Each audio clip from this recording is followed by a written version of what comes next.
Eu sou o Miguel e bem-vindo a mais um episódio do Política Tchê. Gente, o meu primeiro episódio, já faz tempinho, uns 5 meses, eu falei sobre a necessidade dos partidos mostrarem os governadores aqui pra nós saberem quem que a gente quer votar. Ó, minha camisa bonitinha. E o que aconteceu? Eles não mostraram, né? Eles foram só revelar agora há pouco, um pouco antes do debate. Bom, vocês podem tirar as conclusões de vocês, não é um react, né? Eu já vi o debate mais de uma vez. E eu vou comentar algumas coisas que eu achei interessante e que, pra mim, pode ser considerado como falhas dos candidatos. Bom, a gente vai começar com a apresentação deles, né? Cada um vai falar um pouco sobre o que fazer. Eu quero destacar a do Vieira Cunha, que é do PDT, que ele falou que tem que reinvestir, reerguer o Rio Grande, mas não em nenhum momento falou em reforma e cortes. Vai seguindo uma linha muito parecida com a do PT, para depois já no segundo turno servir de base. Tanto que na primeira pergunta que um fez pro outro, o Vieira falou do leite, ele levantou a bola pro Preto poder falar mal do leite, né? Eu achei que esse debate ele foi muito conversa de comadres. Os candidatos não se confrontaram, eles ficavam batendo normalmente no leite, né, ou falando do governo atual, que era o leite, de dizer, não, que eu sou melhor que você. Que o debate é basicamente para isso, né, para fazer os candidatos trazerem atenção para si. O que o Daciolo fez muito, né, ele personificou um cara lá e tocou, tanto que ele bastante comentado, né, não refletiu nos votos, mas com certeza todo mundo lembra dele. Na apresentação, o Vieira pegou e falou, o Preto não demorou 30 segundos para levantar a carta do Lula, e em todo o debate ele praticamente não falou nada além de Lula, vota em mim porque eu sou o Lula. Me lembrou bastante a campanha do Haddad de 2018, onde ele basicamente falava, eu sou o cara do Lula, e uma frase dele que me deixou bem, não é bem preocupado, mas mostrou bastante pro que ele veio. Ele falou, nós vamos deixar o Estado do tamanho do povo. Vamos reverter as privatizações. Então ele basicamente quer inchar o Estado, sendo que o Rio Grande do Sul já é uma das 4 piores economias do Brasil e querem piorar, né? Então foi bem interessante assim, ver o comportamento dele. Ele é um candidato totalmente vazio, né? Só falta ele botar uma máscara do Lula para participar dos debates. Outro na apresentação que ficou muito interessante ver foi o Heinz. Não pelo que ele falou, para mim não importou muito o que ele falou, mas foi interessante o porte dele. Ele parece, eu não sei se foi a roupa, mas tava usando cinto, sei lá, mas ele parece ter dando uma emagrecida. Ele tava muito ereto, assim, formal, e ele tava sem óculos. O que eu tô tirando da leitura corporal do Heinz? Ele tá tentando se vender como um candidato mais jovem do que ele é. Porque nessa eleição, como o Leite vai estar se recandidatando, o que eu acho que foi um erro bem, e ele tá apanhando bastante por isso, o Heinz não quer parecer tão velho do lado do Leite. Porque o Heinz já é uma pessoa idosa, só que do lado do Leite ele fica mais velho. Sabe quando tu é magro e fica do lado do cara musculoso, tu parece mais magro? É mais ou menos o Heinz. E o Heinz, ele se apresentou sem o óculos. Depois ele botou algumas vezes, mas ele tava sem o óculos. Isso foi bem interessante, esse sinal que ele tá tentando passar para a população. E aí a gente teve o Hugo e o Argenta, que assim, eles não são candidatos ruins, mas pra falar eles são muito travados. Principalmente o Hugo. O Hugo ele já foi vice-governador aqui do estado, então eu acredito que ele é um cara de bastidor, talvez seja um cara de entrega, mas ele não consegue vender o peixe dele. E isso quebrou ele muito nas perguntas. A gente também teve o candidato Jobim do Novo, né, que falou que primeira vez que ele se apresenta como candidato e que ele não está usando o fundo partidário, que eu acho muito legal, ele tem que bater sempre nessa tecla. Após a apresentação, a gente teve esse essa conversa do Vieira com o Preto, onde eles bateram no Leite. Depois a gente teve uma conversa entre o Jobim e o Eduardo Leite, que ele foi colocado em xeque ali a pensão que o Leite tinha pedido, e ele bateu o pé dizendo que era legal, mas agora ele recusou. Então foi uma situação bem esquisita e bem complicada de se ter que explicar. O Onyx e o Edgar, o Preto, né, o Edgar Preto, o Onyx Lonesori se confrontaram e foi o que todo mundo esperava, um falando mal do Lula e falando bem do Bolsonaro, e o outro falando mal do Bolsonaro e bem do Lula. Então é isso que a gente vai esperar da campanha um do outro. Eles não conseguem conversar com outra pessoa, eles só vão fazer isso. Eles vão falar sobre o Bolsonaro e sobre o Lula. Esse debate também nos deixou bem claro que a base bolsonarista vai rachar, porque de um lado tem o Onyx e do outro tem o Heinz. O Onyx ele pode gritar para os 4 ventos que fez parte do governo, mas ele não vai conseguir superar o Heinz. O Raízen tem bem mais força do setor agrícola e o Onyx tem muito, mas muita coisa para explicar. Então, não só em governo, como antes.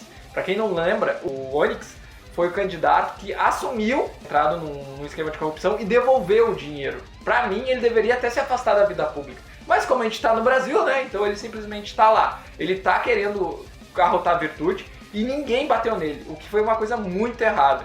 O Argento e o Bucco, eles participaram, tiveram algumas conversas bem interessantes, mas foi tudo muito travado, sabe? Eu não vi muitas propostas.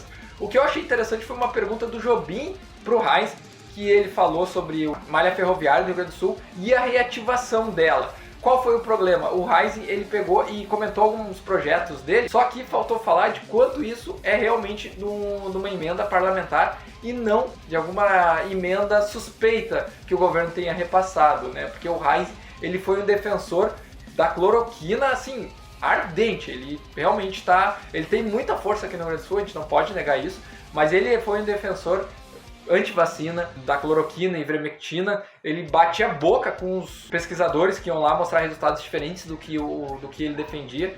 Então, essa parte toda tem que ser questionada, o que não aconteceu. A gente entendeu como é que vai ser a narrativa do Bolsonaro, de todo o governo. Nesse debate ocorreu isso. Num debate que o Salles teve com o Kim foi a mesma coisa. Qual é a estratégia agora? É falar que todos os crimes, ladrão! Todos os crimes que já estão comprovados, ou todas as contradições do Bolsonaro, são narrativas. Aí eles falam, não, isso é narrativa política, não foi isso que aconteceu, não foi isso narrativa. E tanto que o Onyx bateu o pé falando que o governo brasileiro foi o que mais auxiliou na vacina, que foi o que mais brigou pela saúde, que é uma mentira. É uma mentira descarada. O Bolsonaro, ele trabalhou a favor do vírus. Ele fazia aglomeração, ele foi contra a vacina, ele demorou para comprar vacina, ele fez propaganda da ivermectina, ele torrou dinheiro da cloroquina, ele torrou dinheiro da comprando 2, 3 vezes mais caro a hidroxicloroquina, e o exército já falou que não vai conseguir usar aquele estoque, que vai vencer, é muita coisa. Então realmente não tem o que falar sobre a pandemia com o governo ajudando. E o Onyx bateu a tecla que sim, né? O Onyx que vai ter muitos representantes aqui, principalmente o pré-candidato a deputado federal Eric Lins, que fica falando que ele é um homem de palavra, ele é um homem de família. Eu não sei de qual palavra que ele era. É aquela que ele falava pro Luiz Miranda, você vai se ver com Deus e depois você vai se ver com a gente. Ele tá rotando virtude e bolsonarista talvez engula. Mas também tem o Heinz, né? O Heinz, antivacina de ocasião, né? Antes dele entrar nesse fenômeno bolsonarista, ele era cogitado o melhor senador do Rio Grande do Sul. Bom, de dois, né? Ser o melhor é muito difícil. Mas ele era considerado um dos melhores senadores do país.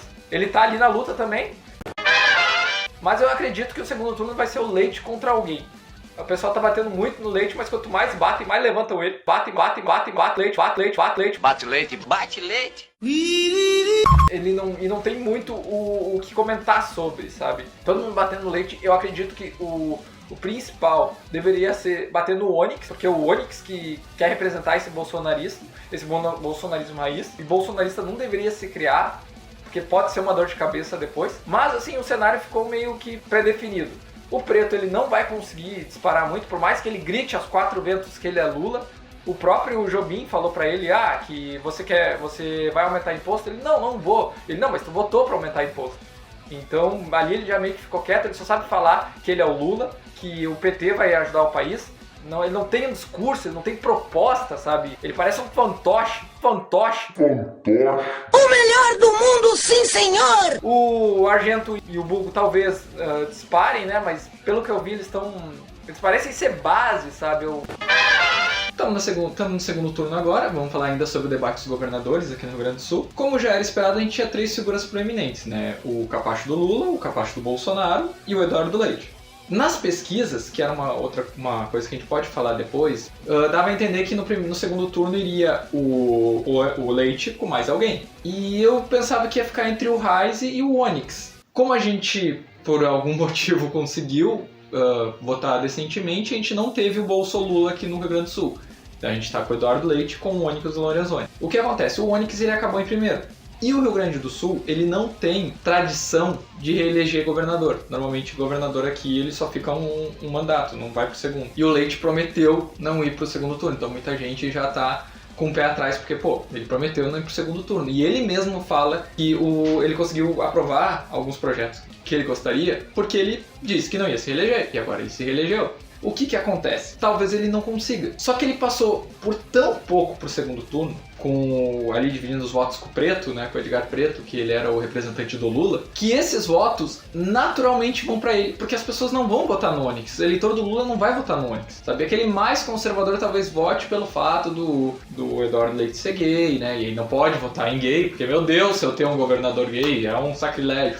É melhor ter um corrupto confesso que nem o Onyx, né? Daí o pessoal vota no Onyx. A princípio, os votos do Preto vão pro Leite. E como eles estão ali muito parecidos, tiveram entre 27% a 28%, se juntar os dois votos, ele já passa.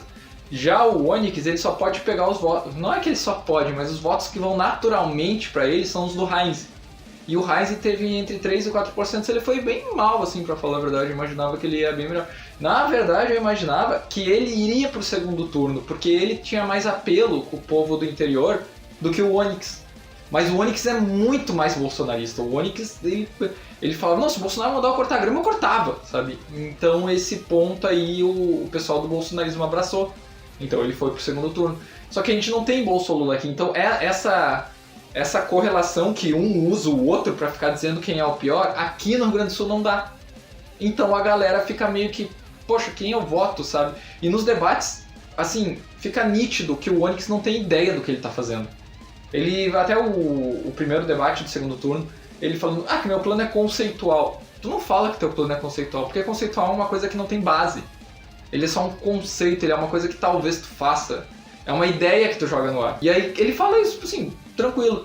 E o Leite já falou, que tu é um ministro pipoqueiro, tu fica indo tu fica de ministério em ministério, que é uma verdade. O Onyx teve aquela atuação desastrosa na CPI da Covid, que ele negava tudo. Ele ameaçou o Luiz Miranda, que foi o deputado que falou, e presenciou o Bolsonaro admitindo que ele sabia da corrupção nas vacinas e que ele falou que foi o Ricardo Barros, que era uma treta do Ricardo Barros, e ficou por isso mesmo. Ele falou, tu vai se ver com a gente que nem um mafioso, sabe? Só que o bolsonarismo é muito forte. Aqui no Sul, o bolsonarismo é muito forte mesmo. A galera bolsonarista, a gente teve aqui uma briga ali de um deputado bolsonarista e o Leonel Hadi, que ele era vereador e vai virar deputado do PT, eles têm que se retroalimentar, senão eles não existem, sabe? O Leonel Hadi, ele se perdeu no personagem, ele fechou umas lojas que estavam vendendo sótica nazista, agora eu acho que ele se acha o Superman. E o deputado bolsonarista, ele acha que tá muito em casa, ele acha que o terreno é dele, sabe? Ele pode jogar como ele quiser. Mas a gente não sabe, realmente, essa eleição, ela tá, matematicamente, é muito provável que o Leite ganhe, que ele vire. Mas a gente não sabe, porque não dá pra contar só porque um candidato apoia o outro, que nem é o caso, né? Porque o PT falou, a gente não vai votar no Onyx, mas não necessariamente eles vão votar no Leite. Talvez anulem. Não vai o total de votos, né? É natural que as pessoas votem nele, mas não quer dizer que todos votem. E aí tem mais aquilo, né? Rio Grande do Sul não reelege, o Leite ele já tá numa sucessão de falhas, ele pegou e pediu aquela aposentadoria, que já ficou muito feio, né? O pessoal, todo mundo bateu no primeiro turno nele por causa disso. Então é uma coisa que a gente não tem ideia. Nas contas, a princípio ele vira. Tem muita torcida minha também, porque eu quero que o Leite ganhe. Eu quero que o Leite ganhe, eu acho que ele é um governador decente, sabe? Eu não votei nele, eu votei no Jobim. Eu acredito que ele ganhe e provavelmente ele vai ganhar. Mas aí tem muita torcida minha também, eu tô corrompido pela minha opinião. Mas então a gente vai buscando, né? Os debates estão realmente muito complicados pro Onyx, ele não tá conseguindo conectar os pensamentos, ele mais ataca a coisa genérica como o comunismo, ou fala do Bolsonaro. Ele fala muito do IP, que é um problema que realmente tem aqui no Sul, só que aquela coisa meio que etérea, sabe? Ele não sabe como falar, ele só sabe que tá ruim, ele só fala que tá ruim. Ele comenta que com o Bolsonaro eles fizeram isso, ele se dá crédito por coisas que ele não fez. Foi o Congresso e o Bolsonaro só aprovou, ele não teve nenhuma tramitação. Então realmente ele tá muito perdido nisso, mas ele é o Bolsonaro aqui no Sul, então o pessoal vai votar nele, sabe? Ele sai já de um degrau acima. O Leite, ele tem o apoio dele, que é alto, por isso que ele tá no segundo turno, mas esse apoio, assim, talvez não pero no mucho, do Preto. Então a gente tem que ver o que vai ganhar. Ele tá dando uma atrás da outra, né? O Onyx, ele falou ali que o Rio Grande do Sul vai ter uma primeira dama de verdade. Isso, além de ofender, além de ser um comentário homofóbico, ainda ofende todas as primeiras damas antes do Onyx, né? Porque a gente teve o Rigoto, a gente teve o Sartori, a gente teve o Tarso Genro, ficou complicado. No final do debate da Rádio Gaúcha, onde eles foram muito bem, assim, foi um debate legal, porque foi um debate, um poderia interromper o outro, né? Só tinha que esperar a fala, concluir o pensamento, e daí ele falava. O Leite, pra mim, saiu melhor, né? Mas que nem eu falei, tô corrompido por isso, pela minha opinião. Mas no final, o Onyx não apertou a mão do Leite, foi uma cena vergonhosa, sabe? Não teve, assim, como sair por cima daquilo. Tipo, ele não apertou, era só apertar a mão. Um político que tá 20 anos no poder público, não quis apertar a mão do adversário dele. É infantil, sabe? Não tem como escapar. O cara, ele tá levando pro pessoal. Nesses pontos, o Onyx tá errando, mas às vezes o eleitor não tá nem aí, né? Ele simplesmente vai votar porque, pô, é o cara do Bolsonaro e deu, é o cara do Bolsonaro. Mas, assim, aos poucos ele tá levantando muita bola pro Leite bater.